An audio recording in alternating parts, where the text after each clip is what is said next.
Anda sedang mendengarkan suara profetis dari para nabi, hambanya John Patrice Vanggidai, Penatua Jemaat Victory Life Community Kupang.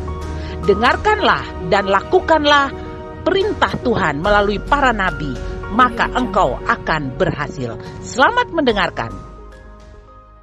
Baik, shalom, selamat malam.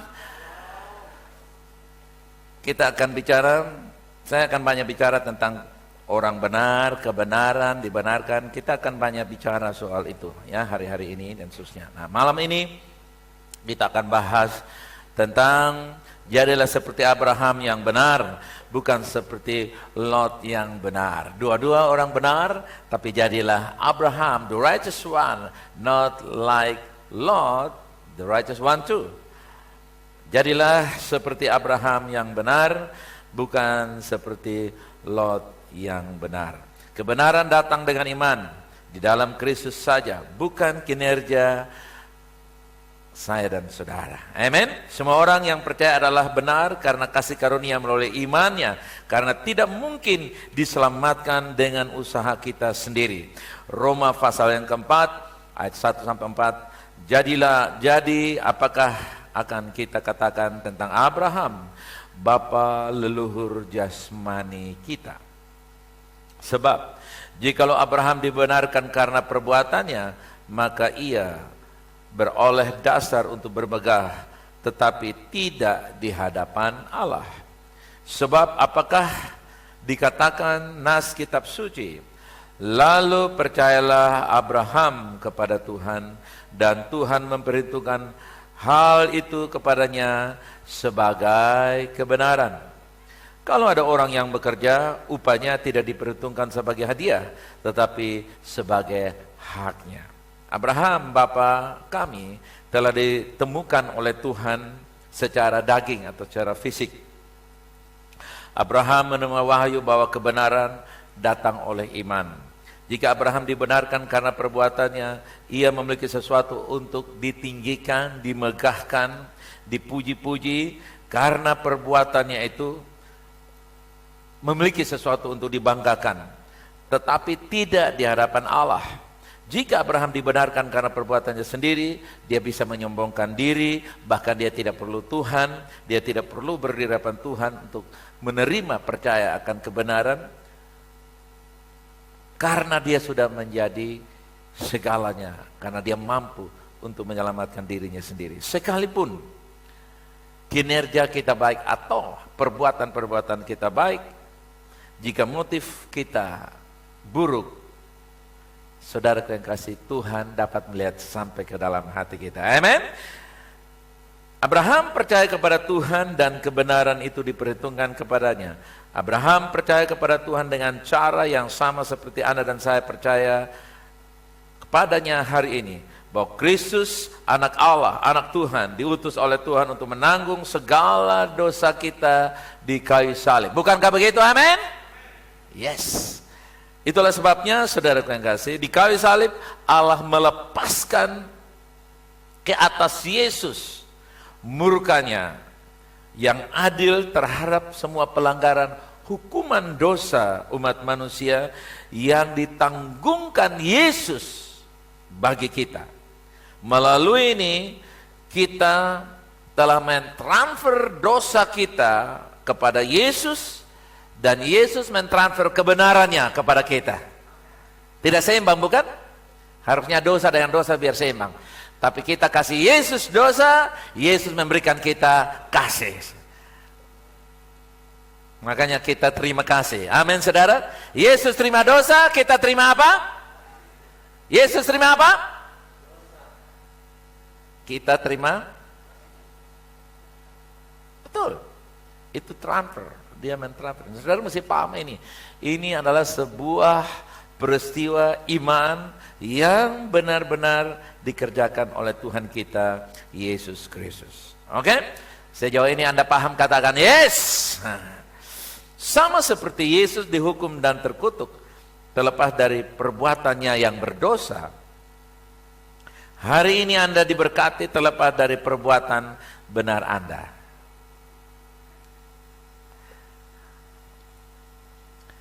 Yesus terkutuk bukan karena perbuatannya, tapi demi saya dan saudara. Dan kalau saya dan saudara diberkati, menerima semua kebenaran, menikmati semua janji Allah dalam hidup kita, ingat, ada orang yang melakukan itu bagi saya dan saudara, bukan karena kita. Haleluya, amin. Bukan karena perbuatan benar Anda dan saya. Galatia 3:29 berkata, dan jikalau kamu adalah milik Kristus, yang milik Kristus katakan I am, maka kamu juga adalah keturunan Abraham dan berhak menerima berapa janji? Janji-janji yang Tuhan, semua janji. Kita adalah penerima. Katakan, saya penerima janji Allah. Apa? Ya, Anda dan saya adalah the receiver of God's promise. Jikalau kamu milik Kristus, kita adalah bagian dari keturunan Abraham. Galatia 4 ayat yang ke-7. Jadi kamu bukan lagi hamba, melainkan anak. Jadi kamu bukan lagi hamba. Jadi kamu bukan lagi hamba. Jadi kamu bukan lagi hamba. Jadi kamu bukan lagi hamba. Jikalau kamu anak, maka kamu juga adalah ahli waris oleh Allah. Nah, saudara yang kasih, oke, pelayan boleh kita sebagai pelayan kita melayani. Tapi kalau di hadapan Tuhan, Tuhan sudah angkat kita jadi ahli waris, baru kita bilang, Tuhan, hamba-Mu. Rasanya saudara yang kasih, coba, kebanyakan kan kita sudah terbiasa bertahun-tahun berdoa, Tuhan, hamba-Mu. Anda bisa bayangkan kalau Jordan Deus Dedit berkata, hamba-Mu mohon uang SPP. Kira-kira John bilang apa? Berangkat lu hambaku. Ya. Betul, Ibu? Kasar? Bagaimana kalau Master Johan bilang, hamba-Mu Johan memohon uang untuk beli pensil. Rasanya kayak kurang pas. Malam ini saya mau buka ini dulu, karena sudah terlalu lama kita seolah-olah rendah hati, tapi sebenarnya kita tidak punya confidence untuk berdoa. Makanya saya kalau sebut pewarismu berdoa malam ini. Haleluya, amin. Wow, ini yang punya, iya dong. Nah, ini dibutuhkan sebuah mentalitas iman, bukan sebuah kerendahan hati yang seolah-olah benar, tapi takut untuk mengakui identitas kita yang sesungguhnya. Jikalau kamu anak, kamu ahli waris. Saudara masih ingat ayat itu tadi? Masih ingat ayat itu tadi? Ayat itu bilang apa? Kamu bukan lagi apa? Kamu bukan lagi apa? Hamba. Jadi katakan, saya ini bukan hamba. Katakan, pukul lidah. Beta ini bukan hamba, woi. Amen. Sekarang lanjutkan. Saya ini bukan hamba, tetapi ahli waris. You tahu? 2, 3 mulai. Jangan lihat saya, lihat dirimu sendiri. Lihat saya lagi. Saya tidak perlu tahu, kau yang tahu. Katakan, saya ahli waris, bukan lagi hamba. Karena Tuhan yang berkata begitu. Cuma kadang-kadang saya kurang yakin saja. Omong,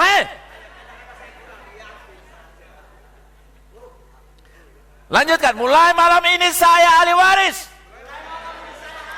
Dan kalau saya berdoa, saya akan berkata, ahli warismu ambil kekuatan dari Bapa malam ini. Amin. Nanti mulai ada viral di mana-mana. John Vanggidai tidak mulai jadi hamba, dengan grupnya VLC tidak mulai jadi hamba, tapi mereka sudah sombong menjadikan mereka ahli waris. Kamu yang merendahkan diri di atas gunung yang tinggi, sehingga kilat datang sambar kau tak angkat. dengan berkata, hambamu ada lagi, hambamu yang hina dina tak laku-laku ini, padahal cincin di tangannya jual itu 1 miliar, saudara kekasih.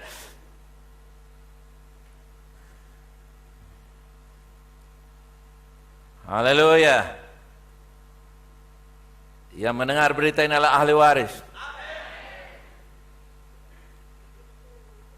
Ahli waris selalu menyelesaikan masalah.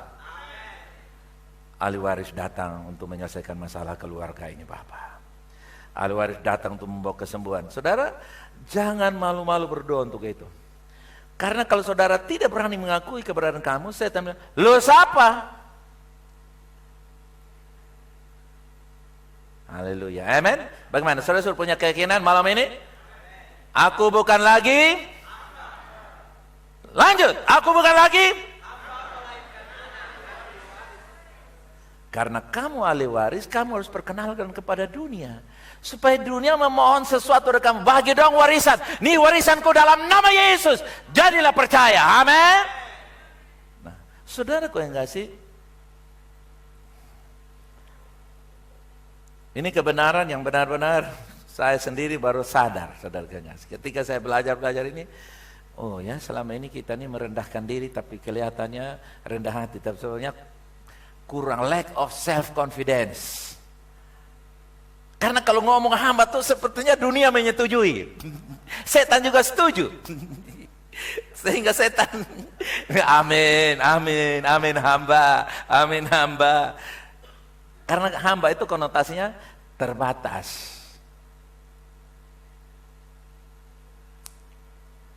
Tapi kalau ahli waris tidak terbatas. Nah, setan mau membuat kita lupa bahwa kita ini unlimited because we are the heirs of the promises of God. Saya dan saudara bukan orang, you are not normally no ordinary, you are the heir, extraordinary people of God here on earth. Kamu bukan orang biasa, kamu orang luar biasa. Haleluya. Bukan karena jabatan sosial atau jabatan politik, tapi karena kamu ditebus dari perbudakan dosa menjadi ahli waris kerajaan surga janji Allah. Sehingga ketika kau berjalan dengan full confidence, karena kamu punya full confidence, musuh meninggalkan engkau.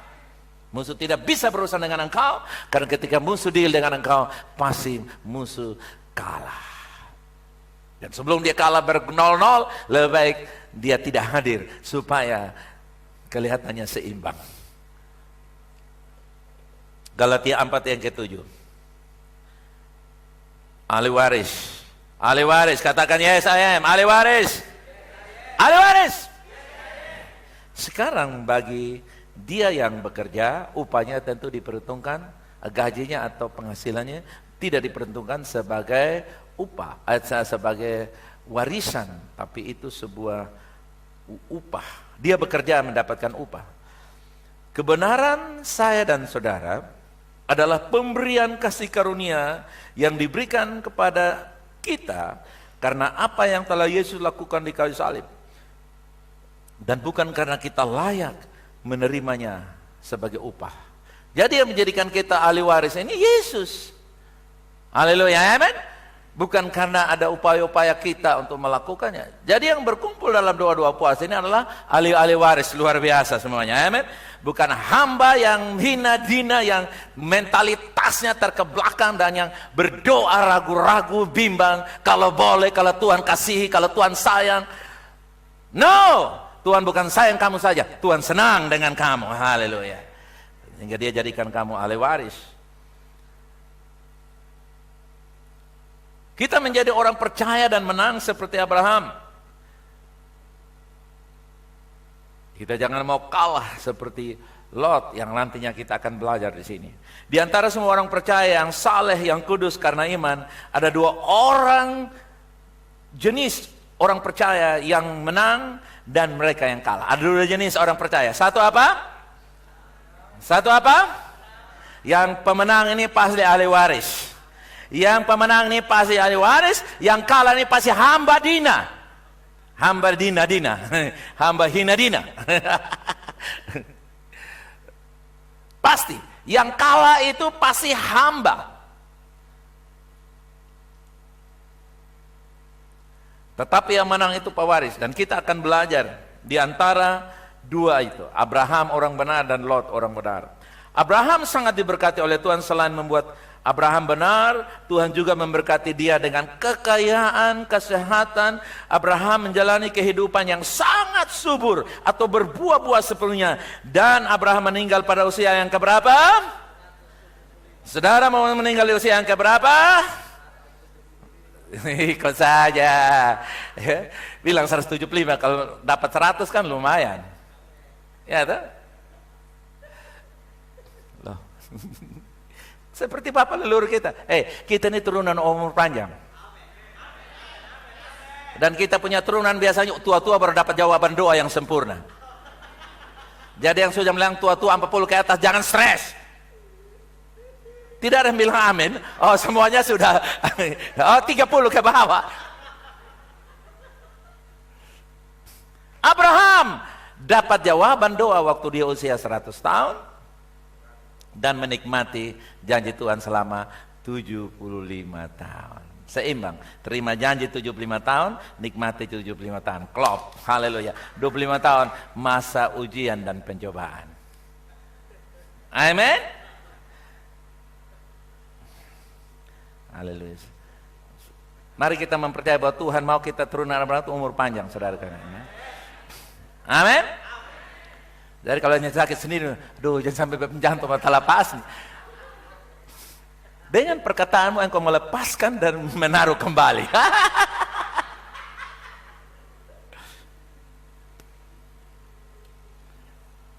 Semua itu milik kita juga karena kita diberkati dengan berkat Abraham. Amin. Katakan sebagaimana Abraham diberkati, demikian juga ganti nama saudara, demikian juga VLC diberkati. Bagaimana kalau kita kasih pujian bagi dia? Come on, haleluya, glory, glory, glory, glory. Thank you Jesus. Lot orang benar itu, Alkitab berkata Lot orang benar itu. 2 Petrus 2 ayat 6 sampai 8. Dan jikalau Allah membinasakan kota Sodom dan Gomora dengan api, dan dengan demikian ia memusnahkan dan menjadikannya suatu peringatan untuk mereka yang hidup fasik di masa-masa kemudian. Masa-masa kemudian berarti kapan? Sekarang. Yang hidup fasik, Anda harus waspada karena akan ada bahaya Sodom dan Gomora. Ini janji firman Tuhan. Ini perjanjian baru. Tetapi ia menyelamatkan Lot orang yang benar, yang terus-menerus menderita oleh cara hidup orang-orang yang tak mengenal hukum dan yang hanya mengikuti hawa nafsu mereka saja. Sebab orang benar ini tinggal di tengah-tengah mereka dan setiap hari melihat dan mendengar perbuatan-perbuatan mereka yang jahat itu, sehingga apa yang terjadi? Jiwanya yang benar itu tersiksa.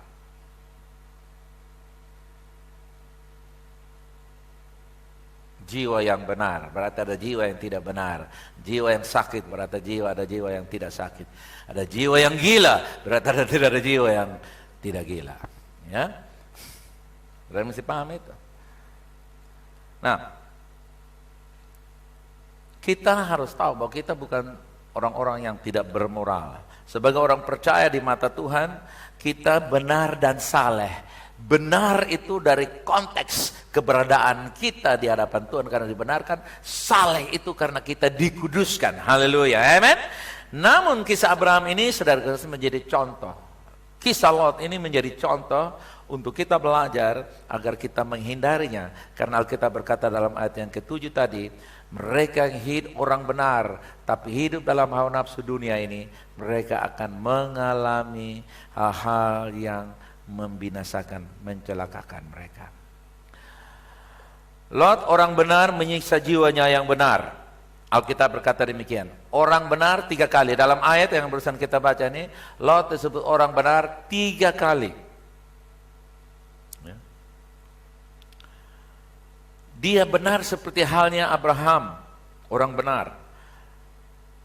Pada waktu itu orang mempersembahkan korban, mempersembahkan binatang, domba atau lembu, ya, kepada Allah itu merupakan sebenarnya gambaran dari Yesus Kristus yang adalah domba Allah yang menanggung dosa-dosa umat manusia. Domba yang dipersembahkan masa itu adalah domba yang tidak bercela. Namun meskipun Lot, saudara yang kasih, dia termasuk orang benar, dia dikalahkan dan di tempat di mana ada dosa di sekelilingnya. Dia orang benar, tapi tindakan, keputusan-keputusannya menyebabkan dia terperangkap, menjadikan dia terpuruk sehingga jiwanya tersiksa. Beda dengan Abraham. Saudara, ketika Anda memiliki hati untuk Tuhan, Anda tidak memiliki hati untuk dosa. Yang mengerti katakan amen. Seringkali orang masih takut. Oh, nanti kalau saya buat dosa ini bagaimana? Sehingga saya mesti begini begitu. Dia coba dengan kekuatannya sendiri untuk menjaga langkahnya, menjaga perbuatannya, menjaga perkataannya, menjaga sikapnya untuk tidak berdosa. Saudara yang kasih, kita tidak menang atas dosa dari perbuatan luar kita atau our good deeds, perbuatan-perbuatan baik kita. Tetapi kita harus memiliki hati. Karena ketika kita memiliki hati untuk Tuhan, katakan, ketika saya memiliki hati untuk Tuhan, saya tidak memiliki hati untuk dosa. Itu prinsip kebenaran yang saudara mesti tahu. Kita lihat ada peristiwa-peristiwa yang membuat Abraham juga mengalami keterpurukan. Kejadian 12 ayat 10 sampai 15. Ayat 15, ayat 10 berkata, kelaparan timbul di negeri itu, lalu pergi Abraham ke Mesir. Abram tinggal di Mesir sebagai orang asing karena kelaparan itu hebat. Nah, pada waktu dia akan masuk ke Mesir, berkatalah ia kepada Sarai istrinya, memang aku tahu bahwa engkau adalah seorang perempuan yang cantik parasnya. Wow. Nah, jadi cantik mau apa, Pak? Apabila orang Mesir melihat engkau yang cantik, mereka akan berkata, itu istrinya Pak Abram. Jadi mereka akan membunuh aku dan membiarkan aku hidup.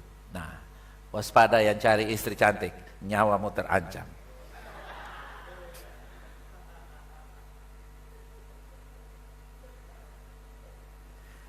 Menurut ayat ini kan, nanti orang bunuh, wih cewek cakep, itu siapa punya? Bram punya. Mari kau kasih minum kopi, taruh racun supaya dia mati, kau ambil itu hari ini.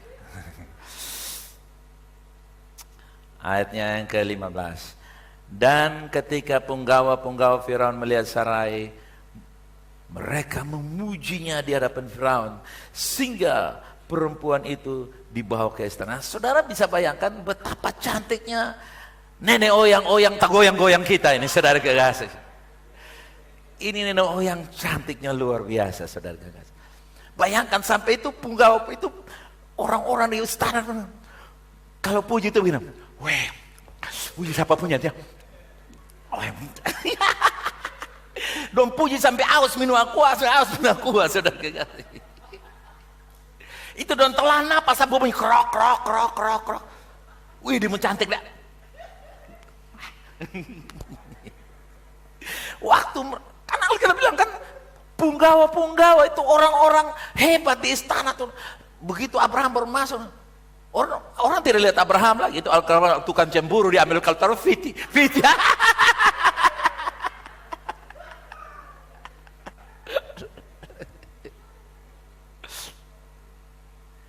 Saudara lihat, dalam keadaan kelaparan, mau pertahankan perut atau mempertahankan kecantikan? Kau pilih yang mana?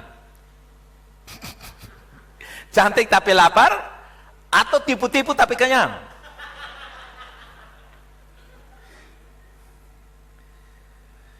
Abraham bukanlah orang yang sempurna atau benar dalam perilakunya, karena dia telah berbohong 2 kali dalam hidupnya kepada, yang pertama itu kepada Firaun. Kejadian 12 ayat 10 sampai 20. Kemudian Abimelek, Kejadian 20 ayat 1 sampai 18. Bahwa Sarah yang adalah istrinya, dia menyebut adalah saudara perempuan menggantikan istrinya. Nah kadang-kadang gitu. Itu siapa tuh? Beben tanta pu ana. Tanta pu ana. Lanjut. Tapi beta pun. Namun ketika Tuhan menyelamatkan dia dari kedua situasi itu, dia tidak tinggal untuk berbohong terus-menerus di dalam dosanya, tapi sebaliknya dia bersyukur kepada Tuhan. Lihat, 2 kali. Nah, para istri kita mesti belajar dari Abraham ya, bagaimana dia bisa bekerja sama dengan Abraham, walaupun tanda kutip bohong-bohong, tapi tidak pernah bilang karena Abraham berbohong 2 kali, Sarah sakit hati sampai kejang-kejang.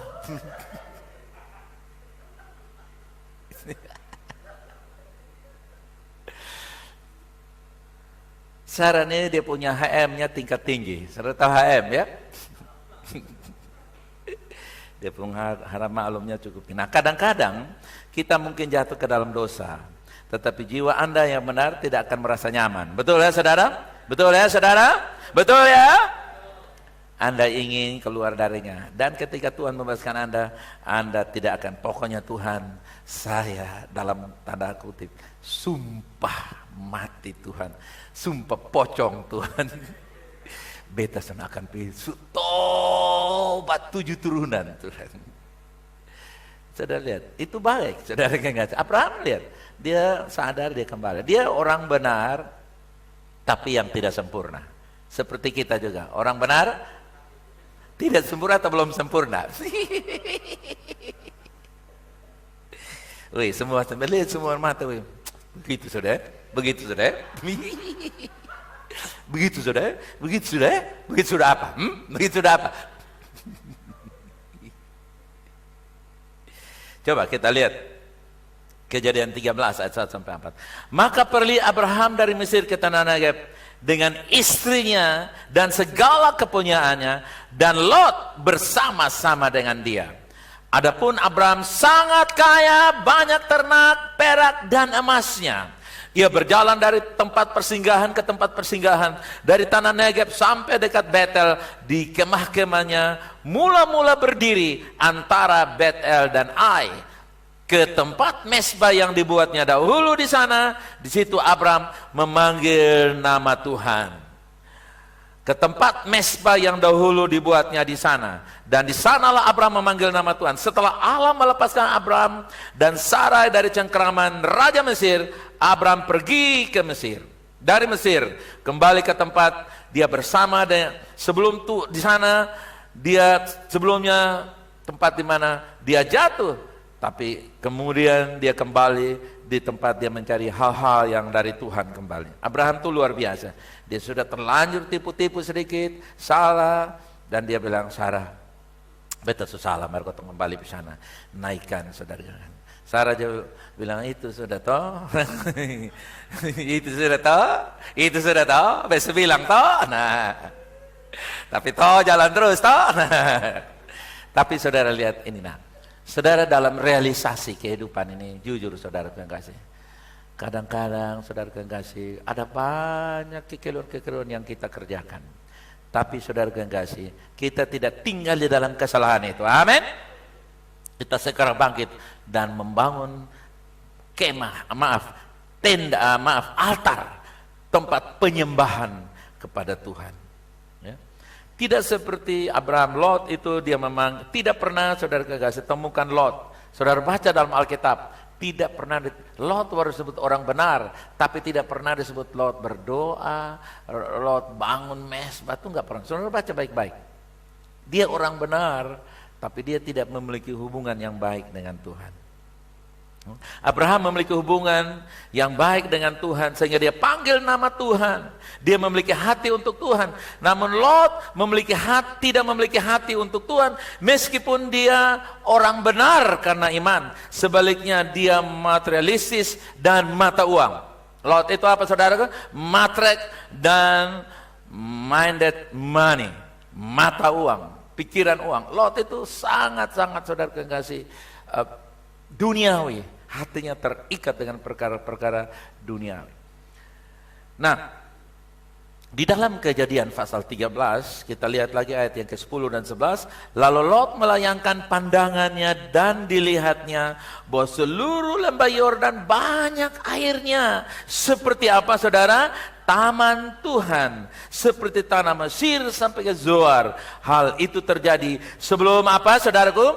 Tuhan memusnahkan Sodom dan Gomora. Nah, ini Lot perlahan-lahan mulai memasuki sebuah jerat keduniawian.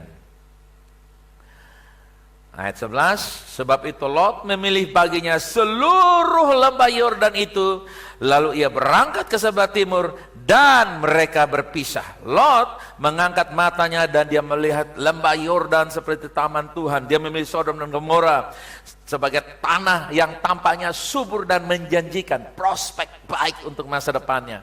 Namun kenyataannya kita lihat investasinya saudara yang kasih untuk memilih tempat itu secara lahiriah kelihatannya benar dan baik, tapi di ujung kelihatannya baik bukan benar, kelihatannya baik menyenangkan, tapi kita lihat tidak semua yang baik itu benar. Coba katakan, tidak semua yang baik itu benar. Ya.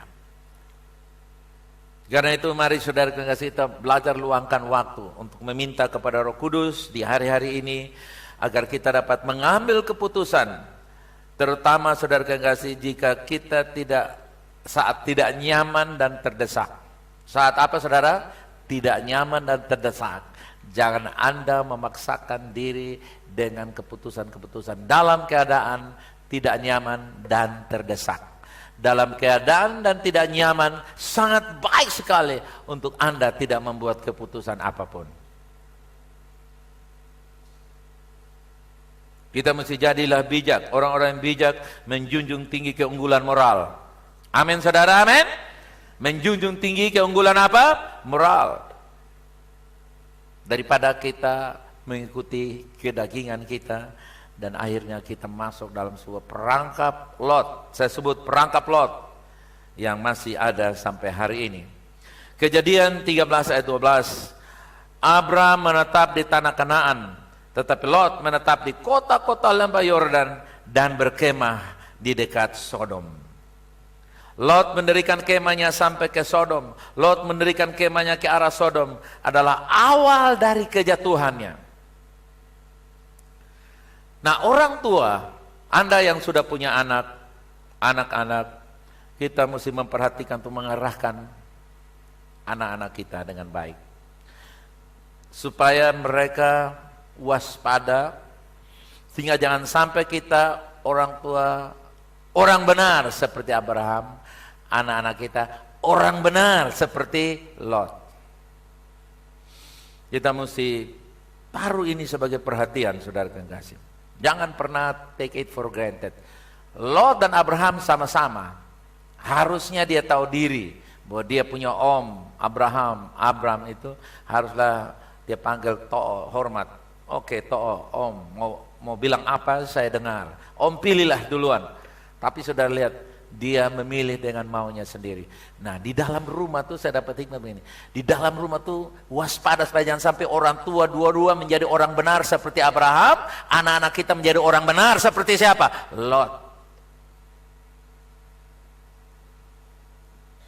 Tidak otomatis Abraham punya iman turun di Lot. Padahal mereka sama-sama harusnya secara budaya Lot punya rasa malu. Tapi saudara lihat, kepentingan dirinya, matreknya dia, ya, mata dia menjadi biru dan hijau sesuai dengan warna uang, sehingga membuat saudara yang kasih, dia lupa bahwa keputusan yang dia pilih itu sedang membuka jerat perangkap yang menyengsarakan jiwanya yang benar, menyiksa jiwanya yang benar. Saudaraku yang kasih, kita harus perhatikan orang-orang tua, harus perhatikan anak-anak, apa yang mereka tonton. Komputer-komputer mereka bila perlu harus ada di ruang tamu, tempat-tempat yang baik yang kita bisa cek. Ini penting nih saudara yang kasih. Ya. Orang tua harus menjaga anak-anak kita untuk jangan mempercayai anak-anak dalam berkata, dia nggak minuman keras, dia nggak narkoba, dia nggak pornografi kok, saya percaya anak saya baik kok, oh dia nggak judi kok, oh dia nggak seperti kawan. Dalam hal kedagingan dan dosa, jangan percaya kepada anakmu, karena itu sangat bijaksana. Saudara mesti tahu itu. Jangan percayai kedagingan anak-anak, karena itu kita sedang, kalau kita percaya mereka, kita akan lepaskan mereka terperangkap dalam sebuah kehancuran moral. Kita dihadapkan dengan hal yang seringkali menggoda daging kita untuk memilih, untuk mempercayai daging kita, ya, mempercayai daging kita seolah-olah itu satu keselamatan yang besar, tapi itu sebuah tipuan. Ya. Karena itu saudara yang kasih 1 Korintus pasal 6 ayat 18, kita mesti waspada. Jangan, perbuatan dan keinginan daging itu tidak bisa berdiri dan melawan. Alkitab tidak pernah berdiri teguh dan lawan kedagingan. Tidak pernah. Alkitab berkata, larilah. Alkitab berkata apa saudara? Lari. Kita mengajarkan diri kita, mengajarkan anak-anak kita, saudara yang kasih. Ya. Nah, jalan keluarnya adalah, saudara yang kasih, kita memberi koreksi-koreksi kepada anak-anak kita. Kita seringkali, saudara yang kasih, kita hanya satu pikiran yang saya perlu, kita mesti hapus dari pikiran kita. Oh, pikirannya begini, oh anak saya tuh tidak kok, dia baik-baik, itu dia lihat dia baik-baik, walaupun dia tidak berdoa dia baik-baik, dia bagus kok. Kita kasih tinggal dia di rumah, dia baik-baik, kita datang doa, dia bilang oke, mama doa ya baik-baik, papa doa ya baik-baik, dan kita merasa happy. Orang tuanya pendoa, anaknya bukan pendoa. Itu ciri-ciri Abraham dan Lot mulai muncul. Waspada. Karena kalau kita tidak waspada, saudara kekasih, kita akan muncul. Itulah sebabnya harus ada koreksi-koreksi yang kita berikan. Koreksi-koreksi yang Tuhan memberi koreksi kepada kita, bukan menghukum kita. Tapi Tuhan memberi koreksi kita dengan memberikan pemahaman akan kebenaran. Karena ketika Anda mengetahui kebenaran, kebenaran itu akan memerdekakan engkau. Kebenaran tidak memerdekakan engkau, kecuali engkau mengetahui kebenaran, kebenaran memerdekakan engkau. Lot, dia tidak tahu banyak hal. Dia tidak pernah ada kata berdoa bangun mesbah. Dia hanya memilih apa yang dia inginkan. Nah, ini harus kita, soal jatuh, kita pernah jatuh, tapi kita tidak boleh merasa tertuduh dan bersalah terus-menerus. Alkitab berkata dalam Roma 8 ayat 1, jadi dalam Kristus tidak ada lagi apa saudara? Penghukuman. Yang ada adalah pertobatan. Haleluya. Pikiran yang diubahkan.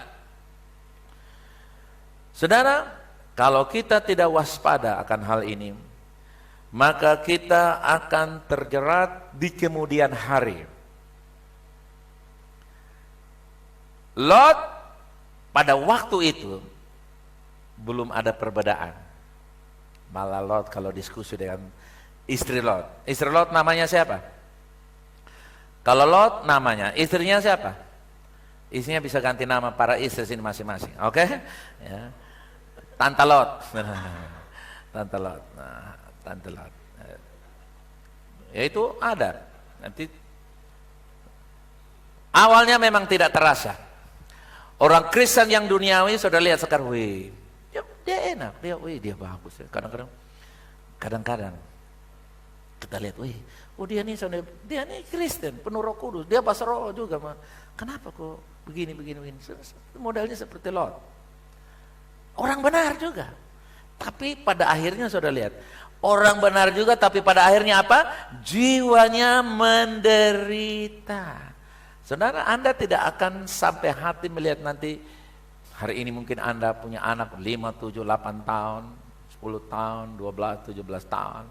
Saudara pikir dia happy-happy. Oh, anak saya itu tidak pakai doa puasa juga nggak apa-apa kok. Anak saya itu tidak datang bersekutu, tidak apa. Anak saya itu tidak kenal keluarga. Anak saya itu tidak kenal orang-orang dalam gereja, nggak apa-apa kok. Dia punya teman main di rumah, dia punya nggak apa-apa kok. Tapi dengar, Ketika nanti engkau anakmu sudah mandiri dan dia sudah keluar dari rumahmu, engkau akan mendengar bahwa anakmu orang benar, tapi terlibat dalam utang piutang, terlibat dalam perselingkuhan, terlibat dalam tipu daya, terlibat dalam kekerasan, terlibat dalam aniaya istri, aniaya suami, terlibat dalam berbagai macam kasus-kasus. Anda akan menderita. Itulah sebabnya saudara yang kasih, jangan pernah anggap enteng dan berkata, saya sudah radikal, pasti anak saya akan terradikal. Karena tiap pagi saya tumpang tangan. Tumpang tangan itu belum 100% seluruh keutuhan kamu bisa transportasi. Kamu bisa transfer. Tapi setelah tumpang tangan dan mendoakan mereka, Anda mesti mengajarkan kepada mereka agar mereka bisa setara dengan Anda. Paling tidak, saudara yang kasih, mereka mengerti paham-paham yang benar. Bisa saja Anda orang yang murah hati datang kepada generasimu pelit, orang benar yang pelit. Kenapa saya bahas ini? Karena ini penting. Saya pernah lihat patung Lot dan istrinya ketika kita masuk daerah Sodom dan Gomora. Penterjemah bilang, coba lihat. Dan saya lihat, saya sempat foto itu. Benar seperti istrinya Lot lagi lihat ke belakang. Lihat dia apa? Dia pungkonde, gigi palsu, kaki palsu, mata palsu, eyeshadow, bibir palsu. Semua yang palsu-palsu di belakang. Yang dia beli mahal-mahal. Dia pikir, begitu dia mau lihat, mau tarik kembali, son bisa lagi, saudara kasih. Saudaraku yang kasih, itu kita akan bahas panjang lebar, tapi malam ini saya ingin memberikan penegasan bahwa jangan pernah merasa 100% kalau kamu oke-oke, anak dan keturunanmu oke-oke. Belum tentu. Anda mesti belajar mendidik kepada mereka, belajar kepada mereka. Kadang-kadang mesti pakai paksa, pakai ancaman mungkin dalam konteks begini. Mendidik mereka, mengajarkan mereka. Untuk mereka tidak mencintai sahabat-sahabat mereka lebih dari mencintai persekutuan dengan keluarga, persekutuan dengan orang percaya, mencintai firman, mencintai persekutuan, mencintai Tuhan, membangun mesbah untuk Tuhan. Kenapa? Dengar saudara, zaman boleh maju, tapi persekutuan dengan Tuhan tidak pernah online, saudaraku yang kasih. Tuhan tidak pernah membenarkan online. Online artinya Tuhan tahu sudah, beta tidur. Begitu taruh Zoom, saudara tidur kan? Siapa mau tahu kalau sudah tutup video, tutup suara? Tadi kenapa kamu panggil-panggil doa? Maaf, tadi panggil tuh beta ada di belakang. Ada di belakang mana? Di belakang, di bawah, di belakang. Di belakang. Dia ada tidur. Siapa mau tahu? Karena itu saudara, di penghujung ini saya mau baca begini. Anda dipanggil untuk hal yang lebih besar. Yang setuju katakan amin. Anda tidak dipanggil untuk berada di dataran rendah Sodom dan Gomora, tapi Anda dipanggil untuk hidup tinggi di atas, di pegunungan dan udara iman yang segar seperti Bapa leluhur kita. Siapa namanya? Mari kita berdoa. Bapa di sorga, malam ini aku berdoa Tuhan, biarlah kami semua yang hadir malam ini punya tekad seperti orang benar Abraham. Namun kami juga belajar dari orang benar, Lot orang benar itu, agar kami tidak di kemudian hari merasa sakit jiwa kami karena mendengar keturunan kami melakukan banyak hal yang harusnya tidak perlu terjadi karena kami lalai mengajarkan kepada mereka kebenaran-kebenaran. Lot tidak pernah membangun mesbah dengan Tuhan. Lot hanya memikirkan matrek, dia hanya memikirkan hidup yang enak, hidup yang baik, hidup yang menyenangkan, kemakmuran jasmani semata-mata. Tapi Abraham memikirkan bukan saja kemakmuran jasmani, tapi dia memikirkan membangun mesbah. Sekalipun dia pernah jatuh dalam dosa, tapi dia bangkit dan dia membangun mesbah kembali. Biarlah mentalitas itu ada pada kami, bahwa kami tidak menyanyiakan kebenaran dalam hidup kami, bahwa kami tidak mengambil kebenaran sebagai kesempatan untuk melakukan dosa, tapi kebenaran yang kami terima membebaskan kami Tuhan dari jerat-jerat duniawi. Tapi kami setuju bahwa kami adalah orang benar seperti Abraham. Terima kasih Bapa, di dalam nama Yesus yang percaya dia adalah orang benar seperti Abraham, katakan amin. Kasih pujian bagi dia. Shalom, selamat malam, sampai kita jumpa di sesi yang berikut.